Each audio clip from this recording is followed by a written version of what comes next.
Hi everyone, my name is Emily and I'm the young adult librarian at the Rock Island Public Library, and today I have books for you that are both available through our Boundless app. This is of course the app that replaced Access 360, so now it's Boundless, and it's kind of like there's different ways sort of you can customize your experience if you are so inclined.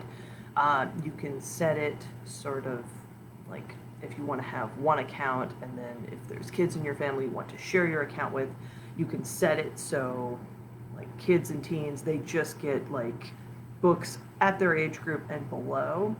So it's kind of interesting. There's like badges, you can do a profile picture. I think I've shown my phone before on this, but yeah, basically it's a good app.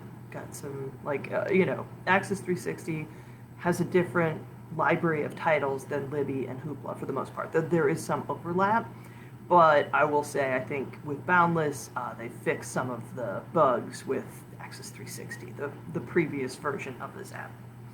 But today, I have a couple books that I just finished and I think you might enjoy this time of year if you're doing a reading challenge or if you're just looking for something you might like to read over the holidays. And this first book is Above Ground by Clint Smith. And this is, I believe, the author's second poetry collection. The first was Counting Descent, which I also really liked. And this book is about lots of different things. I'm probably going to do what I usually do and just read a couple poems because that kind of gives you a better sense instead of me trying to talk about poetry. And again, poems about all different things, though I think these were written after the author, like the birth of his two children, his son and his daughter, and sort of 2020, like the book came out this year, it's pretty new, but like the poetry spans the last few years and how eventful they have been. And first one I'll read to you is The Most Remarkable Thing About Dinosaurs. Over the course of your young life, I have learned more about dinosaurs than I ever thought was possible. Together we've learned that the velociraptor had feathers and was actually the size of a turkey. We've learned that a Parasaurolophus could sing using a crest that extended from the back of its head like a trumpet, bursting out from its skull. We've learned that the Brontosaurus was real, then wasn't real, then eventually was real again. Occasionally you'll ask me which dinosaur is my favorite, and these days I say it's the Argentinosaurus, which is reported to be the largest dinosaur that ever lived. When it walked, they say the earth trembled like a lost child. When it turned its body, they say its head could cover the sun. But what I love most about the existence of this massive lumbering sauropod is the remarkable fact that, for as large as it is still not larger than the largest animal alive today. The blue whale is the size of 3 school buses and weighs as much as 2,667 humans. Its heart is the size of a car. Its tongue weighs as much as an elephant. When I tell you this, you stick out your tongue and ask me how big it is. And I say, not very big, but exactly the size it should be. You do not find this reassuring. Today we watched a video of a blue whale sliding through the ocean like a ribbon blowing in wind just hard enough to remind you that it's there. You tell me you'd like to ride a blue whale one day, and I imagine you exploring the shape of the sea while sitting on the back of a creature that is the catalyst to the ocean's currents. We can spend lifetimes looking at history to find the most extraordinary things, when sometimes they are right in front of us. Let's see, also in this book, this one, got a couple others. What I've Learned is next. I've read that humans can hold their breath for twice as long underwater as they can on land, because once submerged, the body's heart rate slows down in order to conserve oxygen. Once, when I was a boy, I drifted out past the buoys and got trapped under the current. In that moment, I thought I was going to drown, but the air held steady in my lungs until I was able to find the surface. I live in constant awe of my body and what it can do. I cut my hand while chopping onions, and within hours, my body has reconnected the skin. My skeleton replaces itself 10 times over the course of my life, and somehow it never makes a sound. I do not make the choice to breathe. My body does it for me. There are 60,000 miles of blood vessels in my body, and every single centimeter keeps me alive. Also in this book, there's poems about like the wonder of seeing life through like children in your life, like how they see things and how that can sort of just remind you, oh yeah, this is amazing, and we are used to it maybe as adults, but we don't necessarily we can remember, we can recognize, oh yeah, this is actually a really incredible thing that we're alive at the same time as the blue whale, and that the human body works as well as it does. But also in this book, you get, poems about just current events, and so that's lots of different things. That's like, there's one called Zoom School with a Toddler, which, yeah, a couple years ago now. But also, Hurricane Katrina, which, like, the author, Clint Smith, like, he's from Louisiana, from New Orleans. And this one, the New York Times reports that 200 civilians have just been killed by U.S. military airstrikes. And the man on television calls it unfortunate, yet inevitable collateral damage. And I wonder what it is that turns mourning into a metonym, or a proclamation of conjecture. And I read his bio and see that he has a wife, and I can't imagine he would call it inevitable if her body were pulled from the rubble. And I see that he has a son, and I can't imagine he would call the boy who bears his name collateral in someone else's war. And I see that he has a daughter, and I think of what it might mean for someone to render her final breath an inevitability of realpolitik. And I understand what he means. I know he means that war is callous and unforgiving, that a militant can surround himself with a dozen women and children so that the pilot must decide between a target and the ache of his own heart's detonation. I do not misunderstand the cruelty of war, but I regret the way we talk about its casualties, how their lives become tacit admonitions, how the tyranny of a border made out of thin air means bombs are only dropped on one side of it. But I too have felt empathy corrode inside my most cavernous parts, have taken the quarters from my pocket and used them to cover my collusion. Who among us has not used spare change to cover our contrition, or laid a wreath of sympathy atop bodies with names we do not know? I'm not sure what it means for us, not to be the one to fire the bullet, but to behave as if the bullet always belonged in that chest, and not our own. This is actually the last one in the book, and it's called Look at That Pond. Look at the fish swimming under its silver surface. Look how the surface shimmers like sound. Look how the fish follow one another, how their bodies bend like strings of a harp. Look how this stone skips staccato across the surface, then disappears with a whisper. Look how the ripples in the water never seem to stop. Look at the way the colors of the fish's scales change as the sun slides across the sky. Look at the way the plants surround the pond as if they were trying to keep it safe. One day, this pond will become a swamp, and this swamp will become a marsh, and this marsh will become a forest. Maybe one day my children's children's children will walk around in this forest and find the stone we skipped. A single fish can lay over 1 million eggs in a single year. Tiny plankton and bodies of water like this one produce over half of the oxygen on Earth. My life is made possible by trillions of tiny mysteries. I exist because of so many things I'll never see.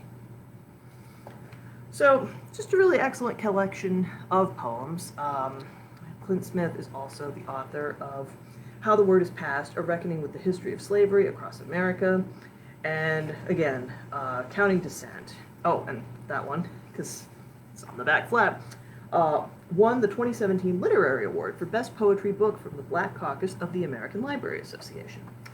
And he writes for The Atlantic, so I don't know, if you're somebody who likes poetry, probably this person is already on your radar. But if you think, oh, I don't know if I really read this genre or I don't read it much, I would check out Clint Smith because, yeah, both of his collections of poetry, they're really excellent. And just on a super wide range of topics, and it's his life and the lives of family members and just the little moments in life, the big moments, and everything in between.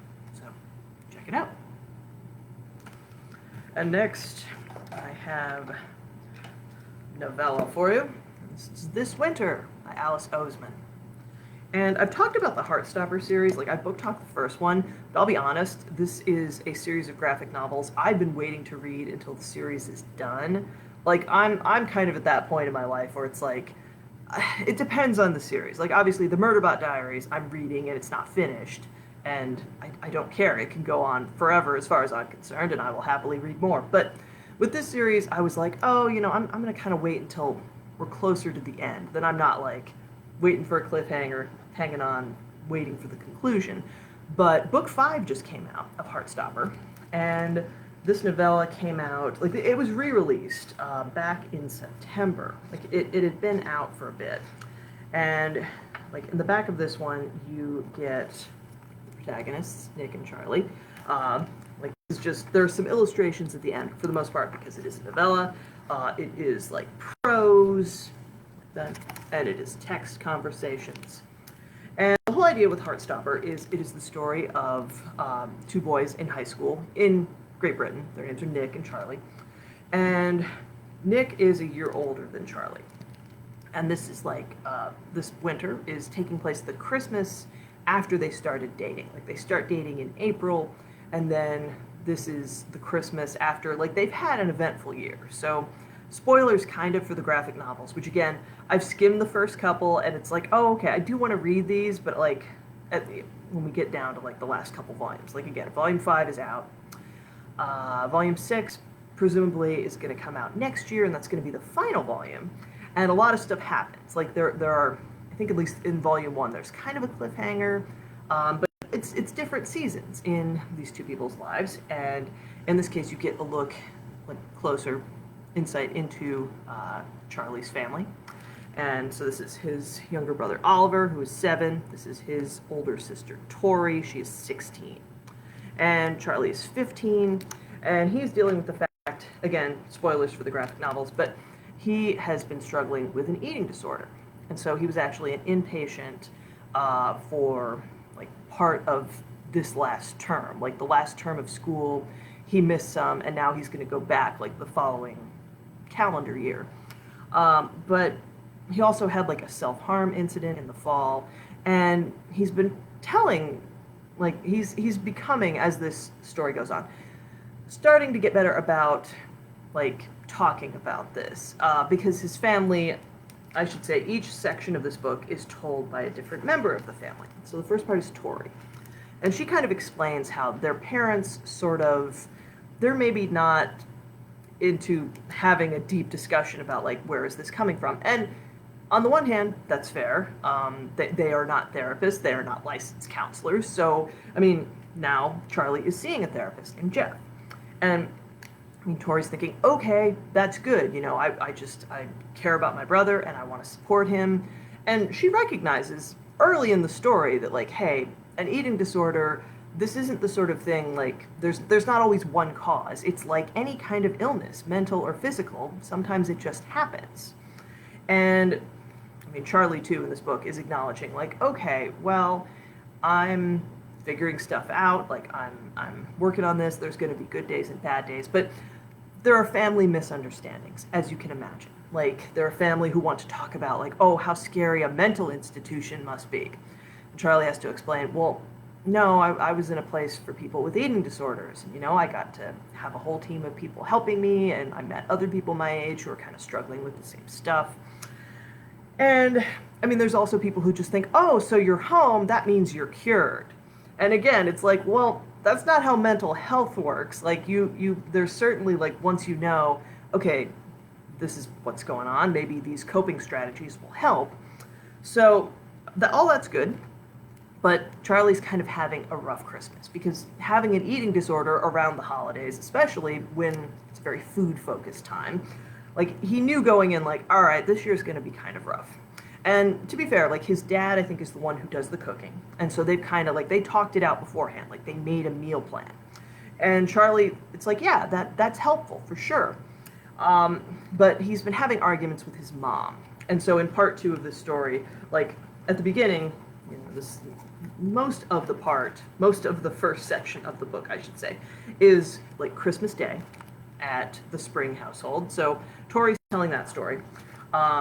But by the end of this first section, Charlie and his mom have had a fight, and Tori watches as Charlie leaves and goes to his boyfriend Nick's house. There's Nick on the back. And, I mean, the whole idea is they were going to see each other at Christmas anyway. Like, they live pretty close by. They live not far from each other. And, as you can see, Nick's family got a new puppy at Christmas. This is Henry. Henry is the pug. And they have another dog named Nellie, I believe. And, like, Charlie's happy because, oh, yeah, I would much rather talk about, like, this puppy, your dog, you know, pets. His family doesn't have pets.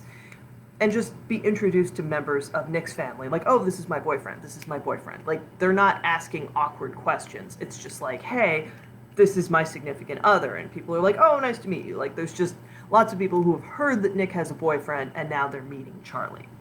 So that's a nice escape. But Charlie, as his section of the book goes on, I mean, he acknowledges that he doesn't always do a good job of like talking to people about what he needs, which is hard. I mean, he's in this position where he feels like, oh, you know, my family's treating me like, I mean, they don't, on the one hand, either they don't want to talk about what's been going on with me at all. They either don't want to talk about it, or they're asking these nosy and I would say very like kind of inappropriate questions. Like they're not well informed.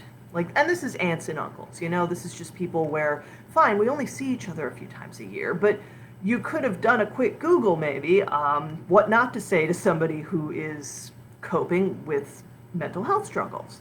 Just something like that. But, I mean, Nick and Charlie, they talk. And eventually Tori comes over to bring Charlie home. And the whole idea is, like, I'll just read you a quick passage. And, I mean, Nick is the one who says, I think sometimes you're so scared of being a burden that it makes you terrified to ask for help. But you have lots of people around you that would be there for you if you opened up about what help you need.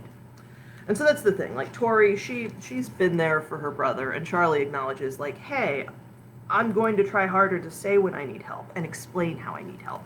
Because that's the thing. Like, on the one hand, he did want this to just kind of be a normal Christmas, but he knew it wouldn't be. So the book is Charlie and his siblings on this day. Like, Oliver has the shortest section, and it's at the very end. And Oliver is 7, and his whole thing is, I want to play Mario Kart with my brother and sister. And so, eventually that happens. Eventually, Oliver does get to do that. And more than once, like, he's gotten the new Mario Kart for Christmas, and he was, like, playing with toys in the morning. Now, it's the evening of Christmas Day, so Doctor Who is on, and it's like, all right, we're gonna, like, play some Mario Kart after a big day of food and family. And, yeah, if you like realistic fiction, or, like, romantic fiction, I should say, these books are really fun. I'm enjoying the fact that, oh, now, like, whenever there's a series like this and you don't start it until it's been out for a bit, it's like, oh wow, I have lots of great books to look forward to. So I'm sure in a couple more months I'll be talking about the Nick and Charlie novella, and there's a whole book about Tori called Solitaire. That's actually the book where Nick and Charlie were introduced. And yeah, I mean, Heartstopper is about the two of them meeting and becoming a couple and like growing closer through high school. But book 5, because Nick is a year older than Charlie, it's going to be like he goes to college. And that's the theme of this other novella, which is Nick and Charlie. And it's just about, okay, people assume, well, most people who date in high school, like, they don't stay together. But these two, I mean, they think, well, it really feels like we have something special here, and we're going to, like, try and talk this out and figure out how is this going to work with us not seeing each other so much anymore, like having very different lives in the fall. So, great YA and a novella. This is a fun book, and if you're looking for something to read that is Christmassy, I mean, this is taking place on Christmas, but it's like the sort of family drama that can happen, but it's also like, yeah, you get the romance of Nick and Charlie. And yeah, it's a very fun book. You get the author's art, and like 12 Days of Christmas section at the end. And yeah, it's a lot of fun. So both of these books, again, are available through Boundless. And I think like maybe all of Clint Smith's books are available through Boundless. Pretty sure with Alice Oseman, that is also the case. They're all in Boundless, and in some cases there's also audio. So sometimes when I talk about these, I'll be mentioning the fact that, like on Hoopla, for example, there's several Alice Oseman books, but they're not all like the print editions. Like I think with the novellas, there's just audio. But then like with the graphic novels, you can read those, though some of them are not in English, is the thing. Like sometimes we have other language options for books, so just kind of look at that before you check something out. And thank you for watching. I will see you again next week via recording. So, happy holidays.